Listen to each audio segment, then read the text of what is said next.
and welcome to the Jester's Court. I am your host, Mike, and with me, as always, is our co-host, Jen and Montulu, the same person. What up, bitch? How was your week, Mom? How are you going? Listen, I'm on vacation. I'm having a great time. How are Yeah, you? a Yeah, staycation, right? it's a staycation, right? I'm not like I haven't gone anywhere. I'm just here sitting on my butt. We had But to sell our upcoming vacation because stupid dog got sick, and we had to be good people.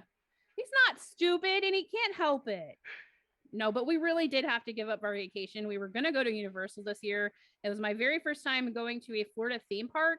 But then Tobias, our lovely animal, he was born with something called MMM, which is musculomasticatory myositis.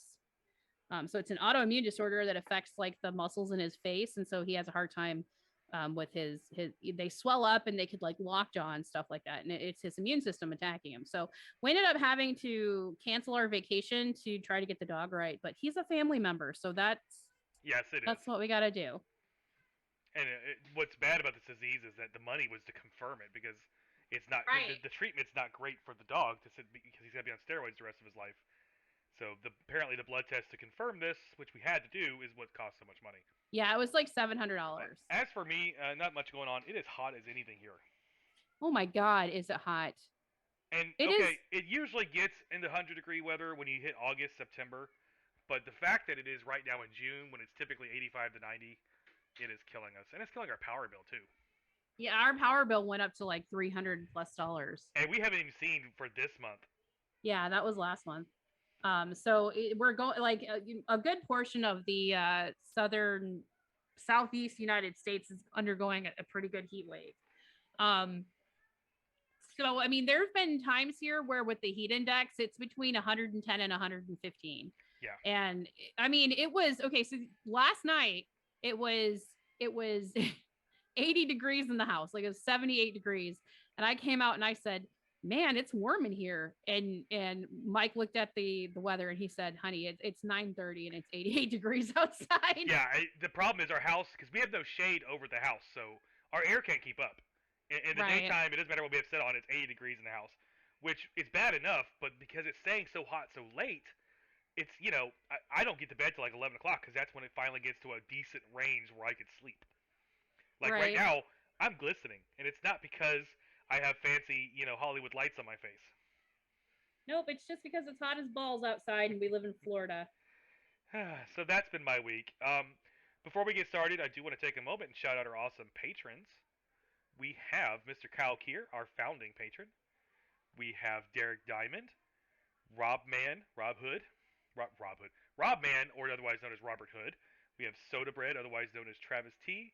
Yeah, soda. Soda, and the ever amazing Firebrand, who is just an amazing human being. You can find him on Twitch and Twitter. You should look for him.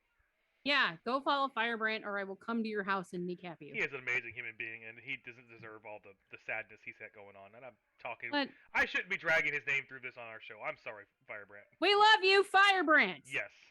That's what we're trying to say. Yeah, exactly. All of you guys keep the lights on for us. We appreciate it. You too can be a patron. Just head on over to patreon.com/the Jester's Court. Our tiers start as low as $3 a month. Only $3 a month. That's cheaper than a cup of coffee. It's cheaper than gas. It's cheaper than a gallon of gas. So today, we have a new format we're rolling out. Yeah, we do. For starters, you might have noticed no more live broadcast. No more live broadcast. This is because the new flow of the show really did not work well with doing it live. And speaking of that new flow and the new format, at this point in the show, me and Jen are going to go off and we're going to watch this week's property, which is Aliens 3. Aliens 3. It does not deserve the flack it gets, but we're going to get into that. We're going to get into it. When we come back, we will discuss it with our very special guest host. Do you know who's here? Yes, I know who's here.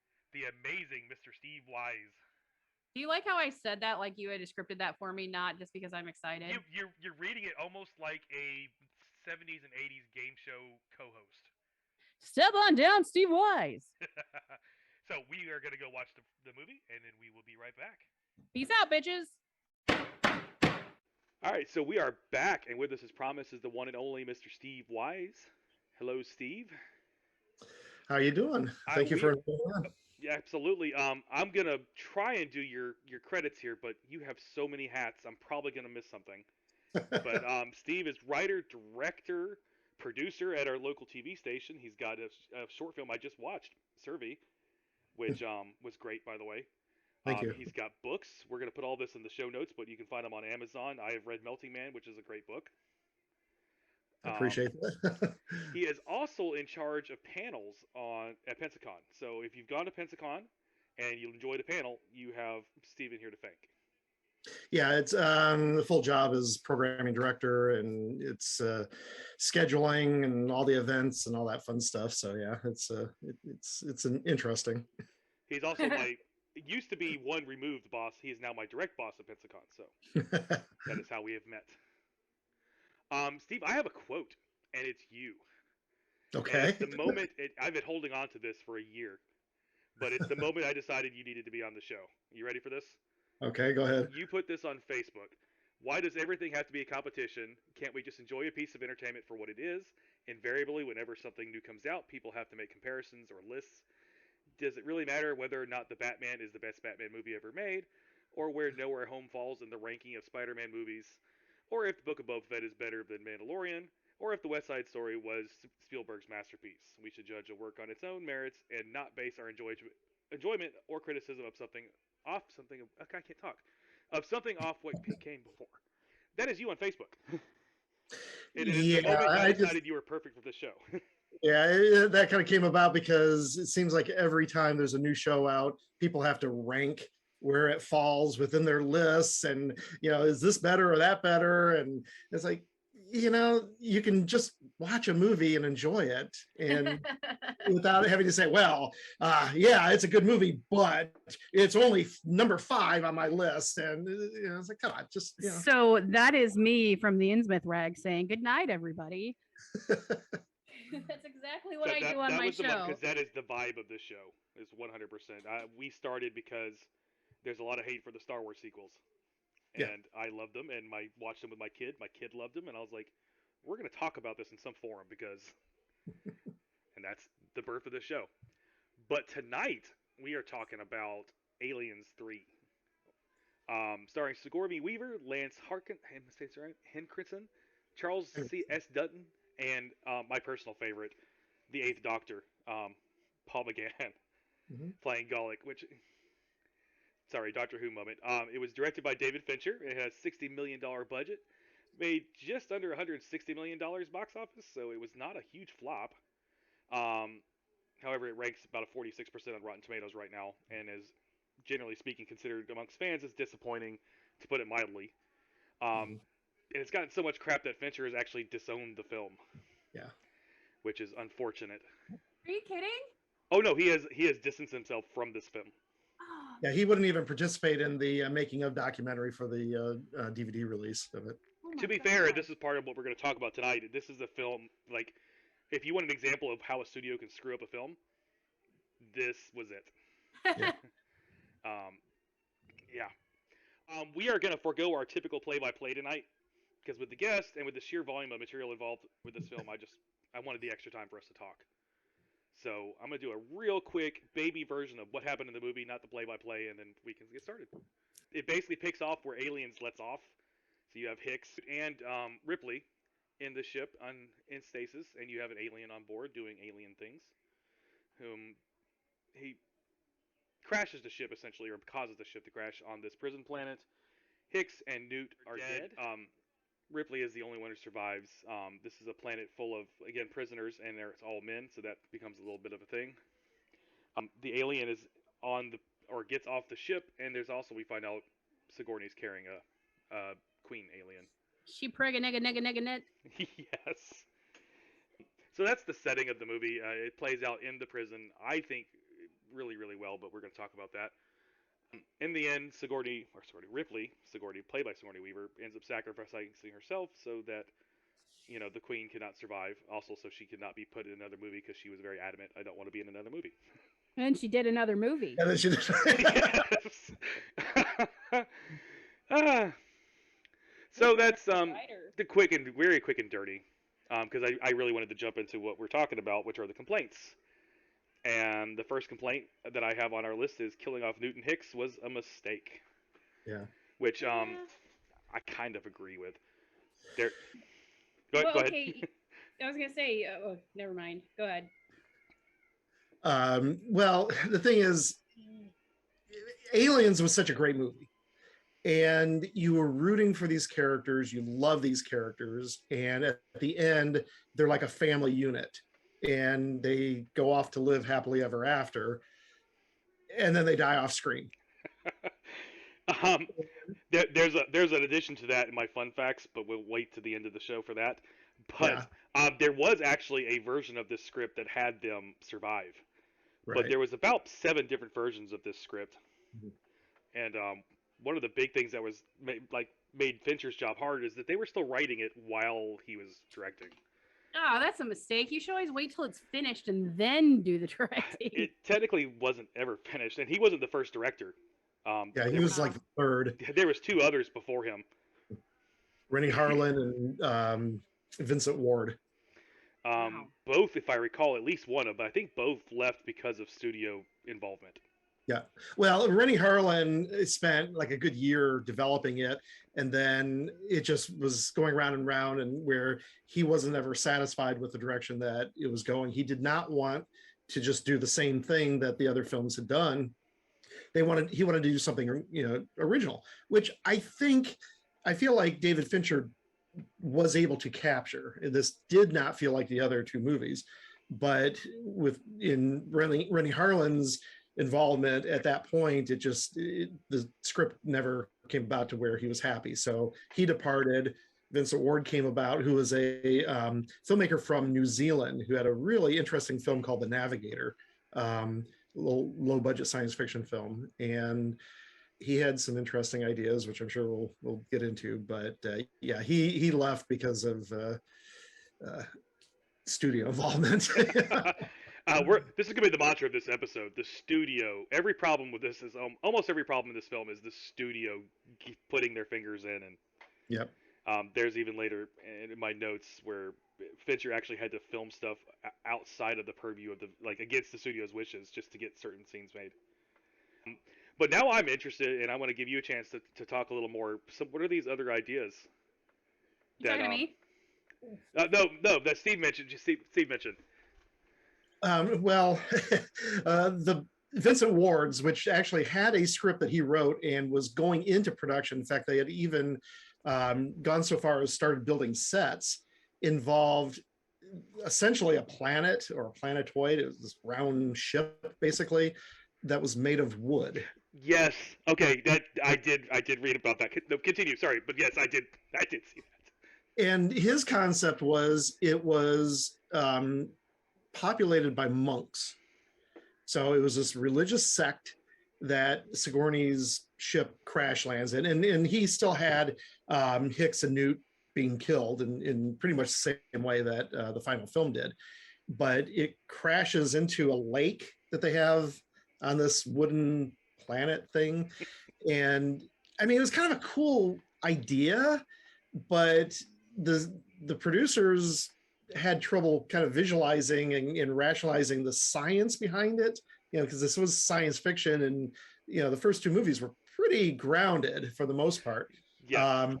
And then you come up with this really outlandish concept that in its own could be kind of cool, but working into this universe that's already been established, it was really hard to justify, and they just couldn't make it work. And then previous drafts had a prison spaceship, basically, that was traveling, and so the studio ended up coming through and saying, tell you what, instead of monks, let's make them prisoners, which didn't make any sense whatsoever with the world that he was building. And they just kept insisting on that, and he's like, no, I can't do this. And so he parted ways. That one I remember from the behind the scenes, and I remembered as soon as you said wood, I remembered the wood one, because I remember thinking, I heard that wrong. They can't be saying a space station made out of wood. I heard that incorrectly. Well, as one of the producers said, where'd they get the trees? I have questions about the stability of wood in space too, but Well, they even had like an atmosphere that was only like 10 feet off of the surface of it or something. And one of the characters at the beginning, when the Sulaco, arrives, he sticks his head out above the clouds and is like, his head is in space out of the atmosphere, and he sees the Sulaco. And like, how does that work exactly? I will give you this. It would have been different. Yeah. But I think the audience would have really rejected that. Yes, I in theory, I'm already rejecting it. Jen, what did you think about that complaint, though? Hicks and Newt, personally, I think I said already, but I would have liked to have seen them. You talking to me? You are Jen. Yeah. Sorry, I thought I heard my name. I think that honestly, I think that with the way that the story actually went, and it having been like that prison element, that it was better for them to be gone than it would be to be alive. There'd be too much darkness in there that they'd have to work through. I mean, how many times did they say in that movie, it's there's murderers, rapists, blah, blah, blah, like things like that. So, I mean, to me, it made sense that they would do away with like the innocent characters and just leave that like grittiness. I can see that. And I'll tell you this, my only complaint with the characters, I could accept them being gone, and I liked the way the story went. I felt like if I had a complaint about the characters at all, is that he didn't really connect with any of the prisoners at all. Except for the doctor. The doctor, who was like one of the first ones who got killed, but Mm-hmm. Well, the thing is too that, from just a thematic standpoint, when you look at Ripley's character arc through the whole films, the first movie, she's just one of the crew. And she's the rational one who doesn't want to let, the infection, if you will, into the ship. And they override her. And then, of course, she's proven correct. And she's, the fighter that, survives. She's kind of the last girl, if you will. But in the second movie, she's the seasoned expert that knows what she's talking about, even though people won't listen to her. And ultimately, she has to take charge of the situation, even over the Marines that, you think, okay, they're the military is in control. And she's the one that ends up having to take control of the situation to get them out. But then there's this whole issue with her being a mother, and which was elaborated on in the director's cut. But she had a daughter who died while she was out in hyperspace or hypersleep, whatever. And so Newt becomes the surrogate daughter for her.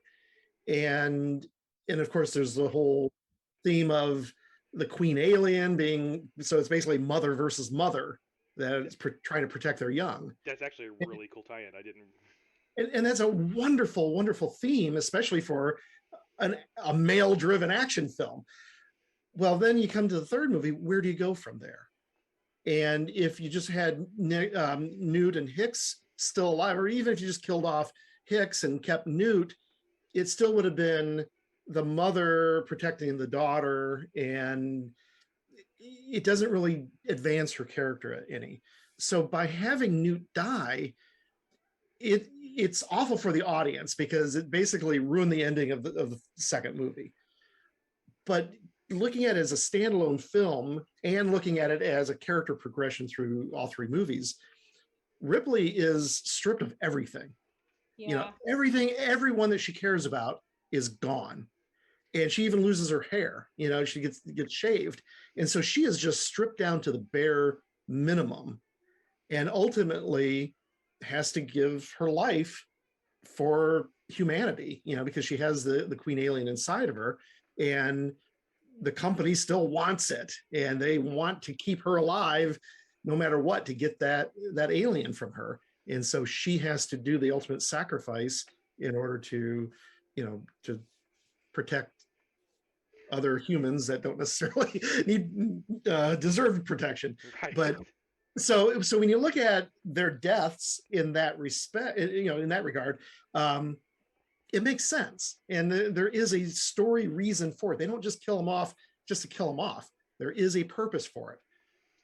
But it makes it very hard for people who loved those characters from the second movie to watch this, especially what poor Newt has to go through, with them cracking her chest open. I was waiting for, because that was a brutal scene, is watching them when they do the autopsy. And Like, you want to talk about connecting with Ripley as a character. There, you connect with her there because that's Pretty gut wrenching, yeah. Well, you also consider that this is a horror movie. The second movie was more of an action film, but this one goes back to a horror film. What happens in horror films? Characters die. Characters you care about die, and there's brutal scenes. And yeah, that autopsy scene was more effective than really any of the scenes with the alien, as far as just where it's wrenching. Yeah. Absolutely. And that kind of ties into, actually, everything you just said kind of ties into our next complaint. And this one, while I agreed with the first one, I'm not going to give this one a check mark. The next biggest complaint on the webs was weak writing and repetitive to the other stories, with a little side flavor of over-the-top dialogue. I did not get any of that. Yeah, it Sometimes this happens. So what I do, Steve, is I pour through like Reddit and through, any review site and just kind of catalog complaints, and then the ones that reappear more often than not end up the top 3. In this case, I don't see this at all. Yeah, I don't understand that criticism. I mean, the movie has a lot to criticize, but that's, in fact, one of the points that I like about the film is the fact that it is very different than the other movies. The only repetitive theme that I can come up with is the very beginning, because she's got to explain again, and she's got to reestablish I know what I'm talking about again. But that's a very small part of the overall story. Yeah, and also it takes a while because she's withholding that information. Yes. Unlike Aliens, where it's a conference room, where she's giving a PowerPoint presentation. In this one, she does not want to give that information up. She's trying her best to, she wants to prove to herself that it's not happening again. And then when she does, by the end of Act 1, basically, that it's like, okay, this is a real thing. There's an alien here. I need to bring it to their attention, and it's handled very quickly. The only thing that I would say as far as repetitiveness is internally. There, especially in Act 3, when they're running through all the tunnels, it's just like, where are we? The geography is really confusing. It's just one tunnel after another. That at any given point. Yeah, that kind of goes on a little bit too long. But you're correct. Yeah, when they're sealing off all the doors, I'm like, I don't see any difference between where you just were or which way that went. But cool, yeah. So that one, yeah, I think we're all agreeing. Jen, I didn't hear you object. Did you feel repetitive or weak writing or even over the top dialogue? I don't really get. I think what they mean. Yeah, that's what I'm trying to talk about is I think that when they say over the top dialogue, it is those grandiose speeches, because I mean there's several times where somebody is popping off on a we're bad men, and saying that sort of thing, and then so yeah, that's probably the only thing that really kind of turned me off, is because we didn't need to know all that, you know what I mean? Like, okay. Oh no, I'm talking about the response to that would be like the religious stuff, but honestly, we live in the Bible Belt. That's kind of how religious people talk, so.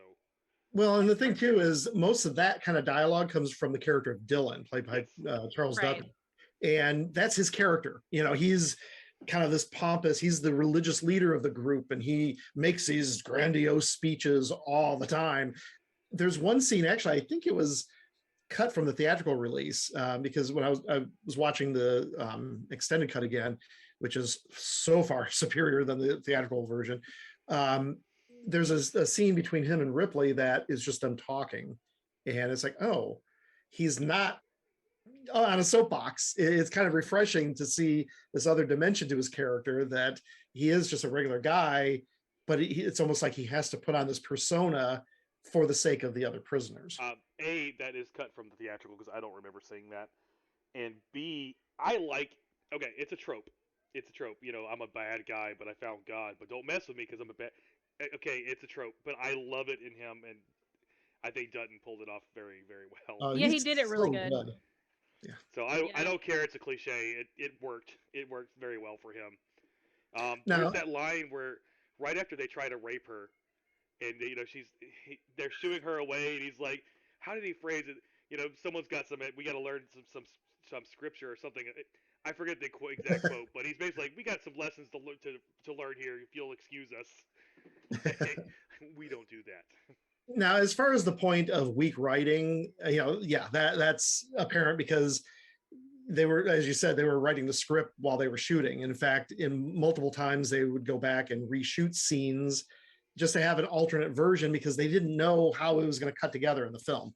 So in that regard, yeah, it wasn't a tight story. They had a concept that they were just kind of winging.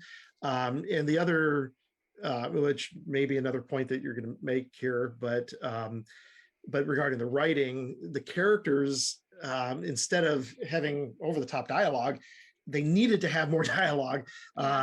It was so hard to distinguish one character from the other. You had a bunch of bald British guys, and actually, that's how I was gonna finish this section. And it ties back to I didn't connect to the characters. It's because they were just there, for the most part. Again, watch the extended cut because there's scenes that are added that fleshes out their characters, and it's like, oh, okay, I understand the motivation between these guys now. The last complaint we're going to talk about, and this is where I'm going to lean on Steve, the filmmaker, because the last complaint was weak vis effects. Oh yeah. There's a subcategory to this we're going to knock out real quick because so many people put in there terrible CGI. Yep. There is no CGI. None of it is CGI. So I had that exact conversation the other day at work. I had to correct someone's like, no, this was before the days of CGI. So that aspect, we're gonna just. But weak vis effects also, it's weird to me because it actually won an Oscar for visual effects. But but what I wanted to talk to you about the aspect though is as a filmmaker, and there's not a lot of scenes I didn't like visually, but does that come down to not having the script? Because I imagine, in my mind, how film direction works is you storyboard and you have ideas. This is how we're going to film this day, this day, this day. Yeah. If you don't have a script, you can't do that. Well, the Tom Woodruff and Alec Gillis did the effects. I believe their company was Amalgamated Effects, or some variation of that name. And they're excellent. I mean, they really know what they're doing. But yeah, they were doing the models and miniatures of the like Newt's body that they had to cut into. That was a dummy, or Hicks, his body, and they even had a dummy replica of Ripley. Certain things like that, they knew that okay, we need these elements, so we're going to make them.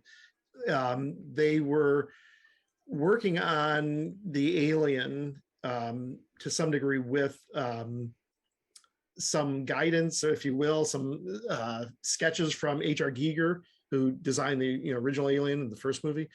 But they ended up not using a whole lot from him simply because they just didn't have time. They were weeks out from production and they still didn't know what scenes that they needed the effects for. That said, their work on it was still great. Where it fell apart was what they call optical printing, because they would have to shoot the miniature of the alien in front of a blue screen at that time, and then optically superimpose it into the scene that, the live action part that was shot. And the optical printing just wasn't there. It just wasn't that good. When I just watched it on Blu-ray, the effects seemed better. So I don't know if they fixed them to some degree for the Blu-ray release, or if it was just because of Blu-ray it looked better. It still was off, didn't match completely. But the reason behind this, why they had to do that, the first two movies didn't use any blue screen effects like that. They used it for others, other things, the ships and whatnot. But for the alien, it was all a guy in a suit, or guys in a suit in the case of the second film.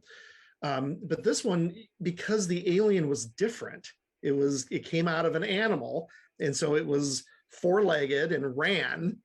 They had to use basically a puppet. So it was a miniature on a puppet. They did have a guy in a full suit for certain shots. And those things and puppets.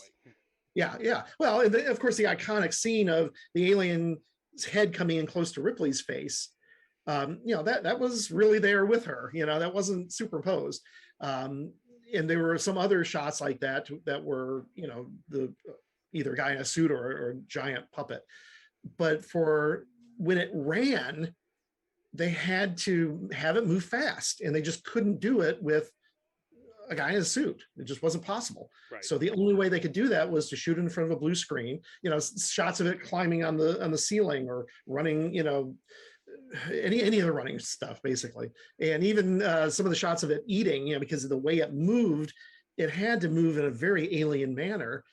And so they shot a puppet. And unfortunately, like I said, the optical printing, which happened in post-production, it just didn't quite match. And so it was very obvious it was a special effect. Thank you, by the way, because you just taught me a term, because the effects I was thinking about were the ones you're talking about. There's a crane effect in the very beginning, pulling the ship in, and then every scene with the alien running.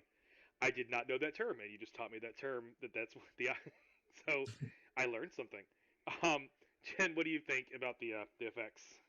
I actually love all of the Alien movies. Like before they started doing the CGI on the xenomorphs, I always loved like the costuming. And I remember when Alien 3 came out, because it was like big on HBO, and they would always have these like coming soon features to show us how the effects were. And I'm a horror movie enthusiast, so like watching them make the aliens out of costumes, and it's just a guy in a suit, or it's that that figure that they did was just I'm sorry, but I'm a fan. I'm a fan of simplicity, like, so I have no complaints. They're scarier, aren't they? Resurrection, and it looks gorgeous, but they aren't scary aliens.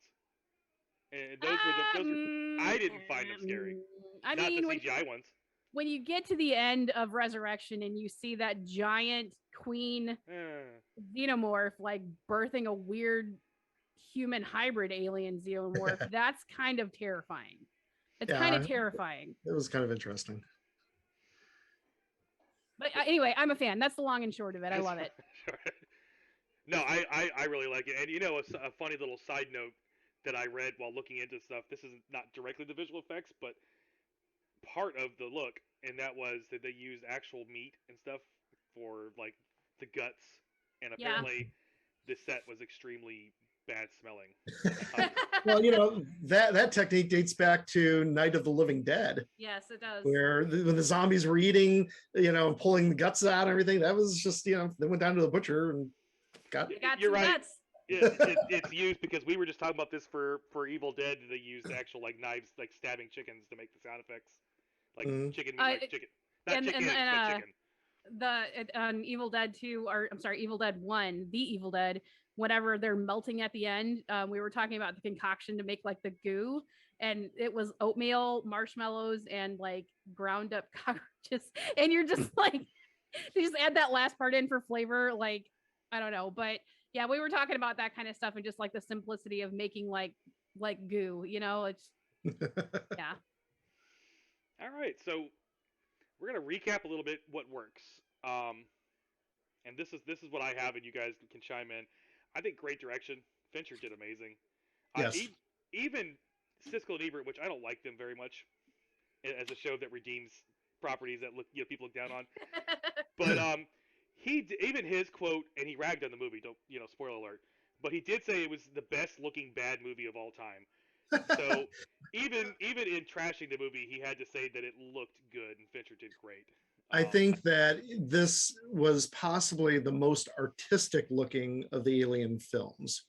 I mean, the first movie, don't get me wrong, was, I mean, all the films look great. Even Resurrection, which is kind of not a great movie, looked great. But it looked gorgeous. Yeah, but each one had its own distinctive look. And David Fincher, now, of course, once you start watching some David Fincher movies back to back, you see his style. So this was definitely a David Fincher movie. I mean, there's no doubt about that. It has that brown overtones, even though it doesn't rain, there's one scene where the water is coming down from the sprinkler system to put out the fire. And it's like, it's got his fingerprints all over it. But there's some scenes, like the funeral scene was just beautiful. It scored well. Overall, the music is just so through the movie, but that moment was scored well. It looked gorgeous. When the bodies fell, that was a great. Mhm. And then there's like a superimposition of the three faces that fill the screen, and it's like that's artistic. Fincher was really going out. He came from a music video background, where he could do experimental things like that. And the Ridley Scott and James Cameron had other strengths, but David Fincher's strength was just pure on-screen visual art. And I think a big swing and not a miss. He was great. Did you catch? And Jen, you might have more than Steve because we just watched this movie, but I caught what I thought was a Sam Raimi nod, which was the camera low to the ground, moving with the. It was supposed to be with the alien's point of view, but I got Raimi vibes from that. The low to the camera ground, just moving fast. The shaky camera syndrome. Yes. Yeah. Which I got that vibe. I wouldn't go as far as to say that was a throwback to him, just that they were using a technique, but I associate that technique with Raimi. I really like dark horror films like that, the ones that have that underneath grittiness that you can see with the lighting and the dirt and the so this movie, I mean, I hate that everybody hates it because I really enjoyed this movie. So if I can butt in here real quick, regarding the lighting, because you mentioned that the director of photography, the initial one, was fired after like 3 weeks of shooting. Mm-hmm. And I'm not really sure why exactly. It's just that nobody was happy with him for whatever reason, and so they got rid of him. So the new guy that came in had to match the look of the first guy. So he couldn't just say, okay, well, here's my visual, take on it. He had to just look at what was previously shot and go, okay, well, they've established that, I've got to continue with it. But the thing is that the sets that were built, a lot of them were self-contained with ceilings. Mm-hmm. And they didn't have places to put the lights. And so they were literally putting lights on the floor and then hiding them with piles of trash. So if you watch the movie, you'll see periodically, like in the long corridors, really bright trash on the floor. Wow, that's good. I like that. That's great. And that's also a great segue to the other thing I thought was really well, which is the sets were gorgeous. The sets it was really beautiful looking. External shots, not so great, but the internal shots, gorgeous. Yeah. Well, here again, the extended cut has more shots outside. Good ones. And it builds the world better. It's not just, okay, a couple of shots of some miniature cranes. It looks like, I mean, even though it still looks like miniatures, there's just more of it to where you can feel like it's a world instead of just some cutaways. All right. So I want to speak for everyone, but I think we're all in agreement. I know we're all in agreement. We approve of this movie. You should go see it. Yes. Yes. Yep. Yes. Yes. Yeah, of course. But with a caveat, watch the extended version. Yes, we're here. Henriksen's here, and I'm gonna have to watch the extended cut now because, as much as I like the theatrical, it sounds like I'll like that one better. While we're talking about alien stuff, did you hear that they have the new movie is actually in production or about to be in production, where they're gonna continue from Covenant and what was the one that came after Covenant? I had not heard. I stopped after Resurrection. I'm just gonna be honest. So there's more Xenomorph stuff. The one they got I almost said Cameron, not Cameron. Ridley Scott. Thank you. To come back, and his actually get a lot of flack, but I like them, and they do have the new one coming. Those are a topic of another podcast. I like them, but I'm like a lore guy, so I could deal with a lot of stuff if the lore is good, and I like finding out the backstory of things. So that's true. He really does do that kind of stuff. Like he'll sit there and watch everything as long as it can tie back to the first one. So watch it. Which sometimes isn't great whenever you watch the same show 147 times in a row. She gets mad at me because if a new season of show I like comes out, I have to start. He'll start from the beginning and do a. Can you tell me how many times I've watched Community with him now? I mean, I'm like, I don't even care about this show. I gotta watch it. That has nothing to do with lore or anything. But I just wanted to bring that up before we got into our last segment, which is fun facts. Give it to us. Give it to us. So our first fact is Signourney Weaver insisted no guns. Yeah. That was her call, and there's a story to this. In '79, she made it the condition of her casting in the original Alien, and that she'd go through the entirety of the film without using a gun, and she got it. She tried to convince James Cameron of that in the second one, but he kind of not twisted her arm, but he convinced her like, no, you look, we're gonna take you. He took her to a gun range and she kept it, or they got it in there. But by the time we got to this alien, she was the article said more comfortable in her stardom. In other words, she was like, Other words, no, she was Queen you Bitch want to use there. me, I'm not gonna have a gun, and that's where the whole scarcity of the guns in the prison came up. And they even added dialogue about you have no weapons and it's a prison. That's where that came from. It's because she insisted. Well, the first movie, it wouldn't make sense. They're truckers in space. Why would they have guns exactly? It's kind of a throwback to 1950s sci-fi where, oh, they're going to pull out the guns when they land on some planet. Like, they're traveling through space. What do they need guns for? Yeah, the second movie makes sense right. Because they were Marines.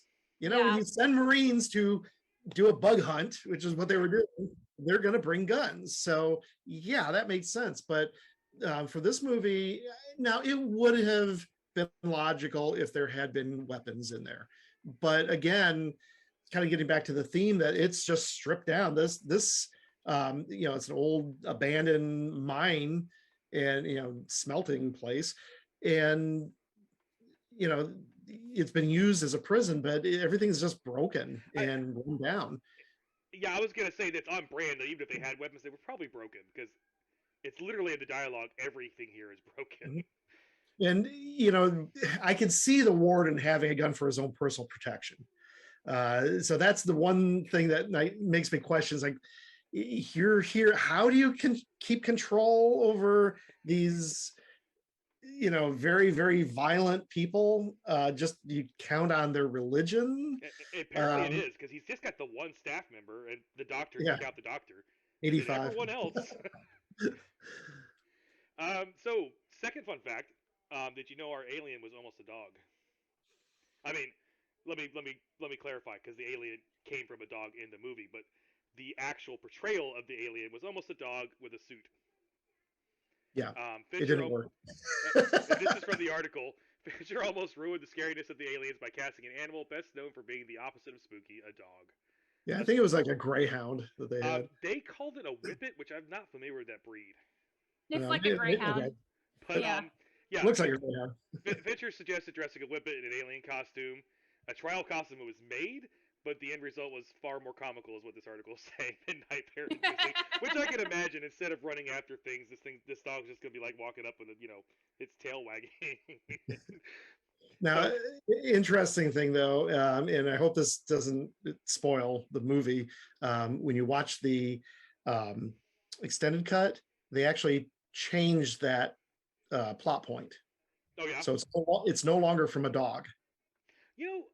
I'm okay with that. You know why? Because out of everyone who died in that movie, I felt worse for the dog. Yeah, the dog and Newt. So sad with the dog. Well, it was a brutal scene. Yes. Yeah. But no, they establish in deleted scenes that they're pulling the EEV out of the water using oxen. Oh. And so they had beasts of burden there to help them with whatever. And then the scene goes to where one of the ox had fallen dead for some reason. They didn't know why. And so they bring it in and they hook it up because they're going to cut it up for food later. And then one of them finds the face hugger. Oh, wow. I like so it's like, hey, what's this? And then it bursts out of the ox as opposed to coming out of the dog. So this was an example of, while they were shooting it, they shot it one way and then they came back and said, well, let's shoot a different way because we don't know what's going to make it into the movie. I like that version better. Outside of the logical question of why would smelters need an oxen? Well, they're not smelting though. That is, remember, the prisoners aren't actually doing that work. I don't think, if unless I missed that point completely. But you're probably right. But that's what they do there. It's a forge. So, yeah, but I thought it would. Well, of course, then it brings the logical question of how do they get it to work again if they don't use it already? who knows? We don't want to dive too deep into that aspect of the. Because it was written in the script that was just written while they were shooting it. All right, and our next one, and I already teased this one a little bit, but Fincher shot some scenes against the wishes of the studio. Oh boy. The article reads, the studio objected to many of Fincher's ideas over the course of production and outright banned him from shooting certain scenes, even when he felt they would help create a more consistent tone and make the story easier to follow. In one case, the studio put their foot down and told him that a sequence featuring Ripley alone in the understructure underneath the prison compound couldn't be included in the film. Fincher said, okay, cool. He set the rest of the crew on an exercise, grabbed Signourney Weaver and a camera, and snuck away to shoot the scene, which, although pissed off the studio, we all know it was included in the final cut of the movie. So, yeah, we've said. Well, you know, go ahead. he shot this at the Pinewood Studios in London, which Mhm. is the James Bond studios. Mhm. The studio actually sent one of their executives there to kind of supervise, and when he arrived, he found just chaos. And he ended up kind of getting sucked into the chaos also. And it was just like, okay, you know, just this is just a thing on its own that so I think he ended up kind of, I might be wrong about this, but I kind of got the impression that he became part of the guerrillas, you know, the warfare that was going on, as opposed to the corporate guy. Well, because we've said this several times throughout, the problems of this movie are 100% the studio just noting it to death and putting their foot down, like they just said here. And by the way, his version, at least his version in the article here, his thought process is right. The scene helped. That scene with Ripley down there, it absolutely worked and it helped. So, too bad, studio. And then I have one last fun fact, and this one's just more funny than anything. Michael Biehn, if I'm pronouncing his last name right, got paid almost as much as he did for Aliens, even though he was not in the movie. Right. They used a photo of him. So he found out and had to reach out to his agent because he found out they were making a rubber suit of him and was going to show the alien coming out of his chest, and he called his agent and said, "Can they do that?" And apparently they said no, and they got not a cease and desist, but they got him to stop. He banned the production for recreating his image in any way, so they couldn't show that scene or his death. He demanded. The article said an exorbitant fee, but I get the feeling it was more he just didn't get paid a lot for Aliens. So it seemed like. But anyway, he got them to pay him a bunch of money for using his image in that one scene where it's the picture and it says "dead" underneath, and he got paid almost as much as he did for the entire second movie.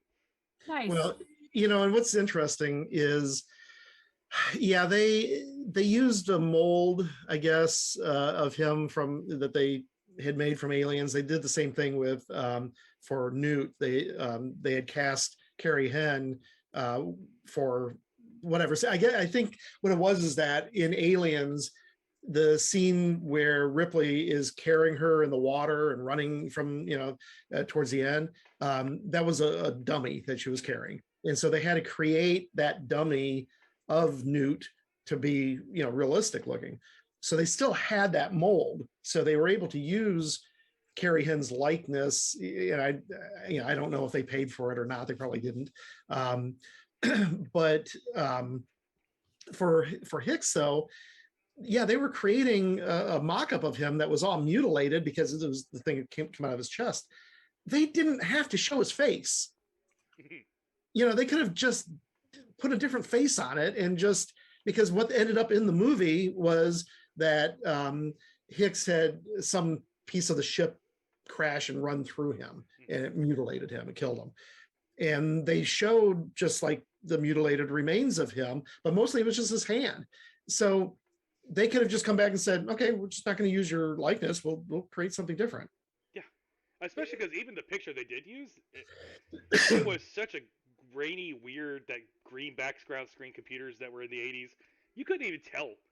Right. If it weren't for the words next to it, I never would have been, context from the last movie, I know it's Hicks, but looking at that picture, no. And in the extended cut, they got rid of that anyway. Oh, did they really? Because they went into a little bit more in depth with the characters and how they died and everything. So I just thought that one was funny. If more than Yeah. anything else, good for him for getting a paycheck. But that's what we got for tonight, guys. Steve, I want to thank you for coming out and give you an opportunity. What do you have coming up? You want to plug anything coming out or? I just we finished post on a TV pilot that I directed called Blackwater Blues. It stars Corin Nemec and Jason London. Corin wrote the screenplay for it. It's being shopped around now for to streamers. So hopefully that will go into the series will go into production at some point soon. I've got the book Melting Man, which you mentioned earlier. That's on Amazon, and please check that out. And but yeah, keep an eye out on guest listings for Pensacon. Yeah, absolutely. We will link the link to your book, and we'll put in the show notes. But also, I was going to ask, is there a way for people to watch Survey? Because you sent me a link to see your private version, but I did not see. Is it on YouTube somewhere or? It is not on YouTube. No, I did. It is on some little small streaming service, and I can't even remember the name of it right now. But it is currently not available for public consumption, but that may change soon. Okay, and in that case, I will link the website so you guys can watch the trailer and then see any upcoming news if it does get released, because it was a really amazing stand-up job. Okay. Jen, what do you got going on with Innsmouth coming up? We just recorded your last episode of the season. Season finale. So nothing for until August. No, we are going to do some for Innsmouth Rag. We are going to do some Patreon stuff. So we're going and comparing. So our first Patreon content on the Innsmouth Rag is we're going to compare the difference between a zombie horror show in America and a zombie horror show in Korea. So we're going to watch season 1, episode 1 of The Walking Dead and compare that to season 1, episode 1 of All of Us Are Dead, which is a Korean zombie show, and just kind of see, like what the extreme differences are as far as that goes. And I understand that, it was written differently. So there, different comic book directors and everything, but we're exploring American horror versus international horror. And so we're doing a whole series on that. So that's coming up. But then after that, nothing. No, I'm just kidding. We're doing a crossover episode with open micers and Jesters Sport for Halloween 3 Season of the Witch. So we're gonna. Are you a fan? Steve's. Oh yeah. There's a story behind that. See, we did this episode, but it was on my third episode, and I hadn't really learned how to do all this very well. So at the time, I was recording the audio as one track. And it's one of my favorite episodes. It is my favorite episode from season 1. It's one of my favorite episodes of all time. But the audio is so jacked, like you could either not hear me, or you could hear me and Jay Robbins was the guest host, and if you could hear me, he would make your ears bleed. And I had no way to fix it, so it was like, I love this episode, but you couldn't put it out. Listen to it, even though you want to turn it off, please. So we get a redo. So we're gonna get a redo, but we're gonna have both of the co-hosts of Open Micers. So it's gonna be Jay Robbins and Jacob Craig, and Jacob is joining Team Innsmouth, and Jay is joining Team Jester's Court on ragging or defending Halloween 3 Season of the Witch. Nice. Which, yeah, so that's gonna be a lot of fun, and that's what I've got going on for Innsmouth until August when we start season 2. So 15 episode labor of love done today. Yeah. I'm accomplished. All right. That's going to do it for us. Thank you again, Steve, for hanging out, and everyone have a good night. Thank you very much.